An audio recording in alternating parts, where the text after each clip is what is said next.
بسم اللہ الرحمن الرحیم۔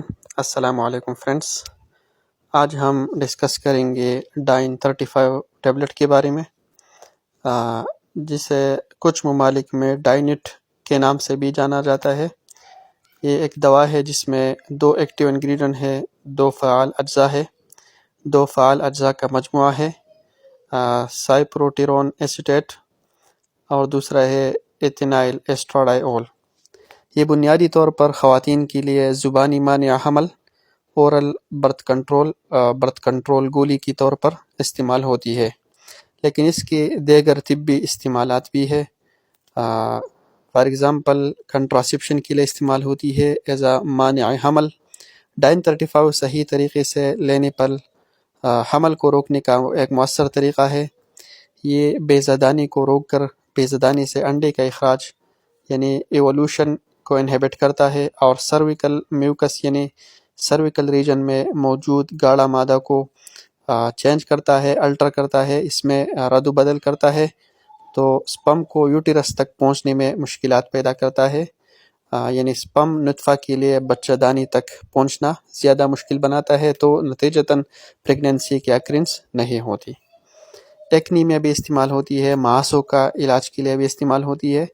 بعض اوقات ان خواتین میں شدید مہاسوں کے علاج کے لیے تجویز کیا جاتا ہے جو دوسرے علاج کو رسپانڈ نہیں کر رہا ہو۔ یہ اینڈروجن مرد ہارمون کی پیداوار کو کم کرنے میں مدد کرتا ہے جو مہاسوں یعنی ایکنی دانوں کا سبب بنتی ہے۔ اینڈروجن ہرسوٹزم کے علاج کے لیے بھی استعمال ہوتی ہے۔ ہرسوٹزم سے مراد خواتین میں بالوں کی ضرورت سے زیادہ نشوونما ہے۔ اکثر چہرے، سینے یا کمر جیسی جگہوں میں بال زیادہ اگتی ہے خواتین کی، تو ڈائن 35 اینڈروجن کی اثرات کو روک کے غیر مطلوبہ بالوں کی نشوونما کو کم کرنے میں مدد کر سکتا ہے۔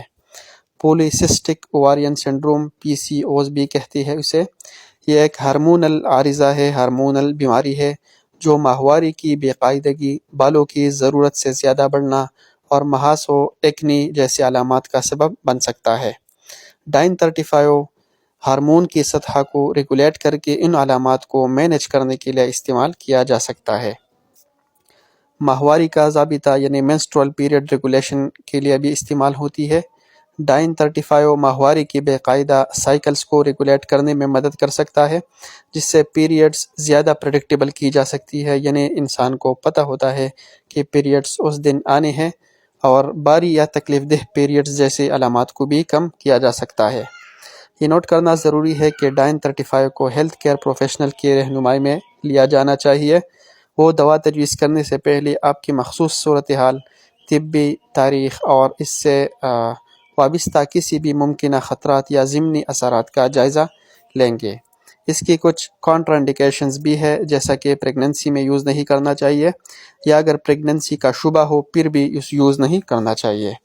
اگر پیشنٹ کو بلڈ کلاٹس کا مسئلہ ہو، وینز میں، رگوں میں وینس تھرمبو ایمبولزم ہو یا آرٹیریل تھرمبو ایمبولزم ہو، یا اس سے ریلیٹڈ ملتی جلتی بیماری ہو، تو ڈائن 35 بلڈ کلاٹس کی خطرات کو بڑھاتا ہے، تو اسی کنڈیشن میں یہ کانٹرا انڈیکیشنز ہے، استعمال نہیں کرنا چاہیے۔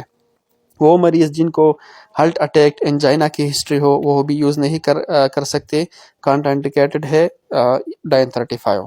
لیور ڈیزیز جس کو ہیپاٹائٹس A، ہیپاٹائٹس B یا C ہو، وہ بھی اس دوائی کو استعمال نہیں کر سکتے، کیونکہ اس کی اثرات جو ہے، اس کی علامات جو ہے، اس کو شدید کر سکتا ہے ڈائن 35۔